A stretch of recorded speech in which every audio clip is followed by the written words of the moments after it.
कोलकाता में झनक की हालत देखकर पराशर का खून खौल उठता है।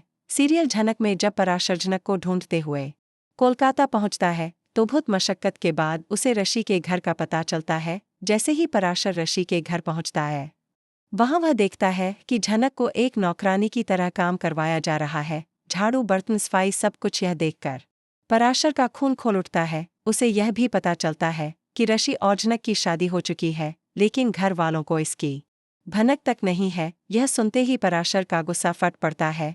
अगर तुम अपने घर वालों को सच्चाई नहीं बताना चाहते थे तो मत बताते, लेकिन इसका यह मतलब बिल्कुल नहीं कि तुम झनक को नौकरानी बना दोगे। पराशर गुस्से में ऋषि की कॉलर पकड़ लेता है और उसे झकझोर देता है। दोनों के बीच जोरदार बहस छिड़ जाती है। ऋषि भी गुस्से में जवाब देता है, लेकिन तभी घर वाले वहां आ जाते हैं और सब चौंक जाते हैं। आप सबको सच्चाई जाननी चाहिए।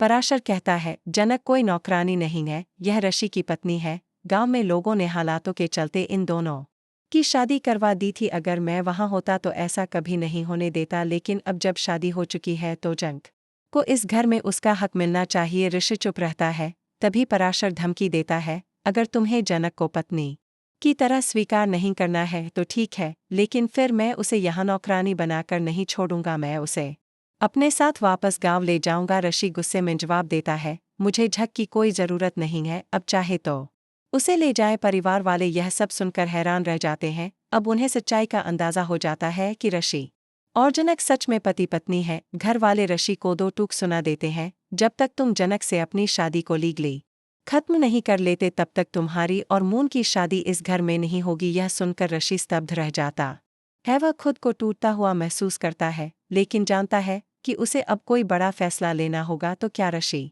अब झनक से लीगल डिवोर्स लेगा या फिर हालातों के आगे उसका दिल बदल जाएगा? आगे क्या होता है देखना बिल्कुल मत भूलिए, क्योंकि झनक की कहानी अब नए मोड़ पर ऑटो जनरेटेड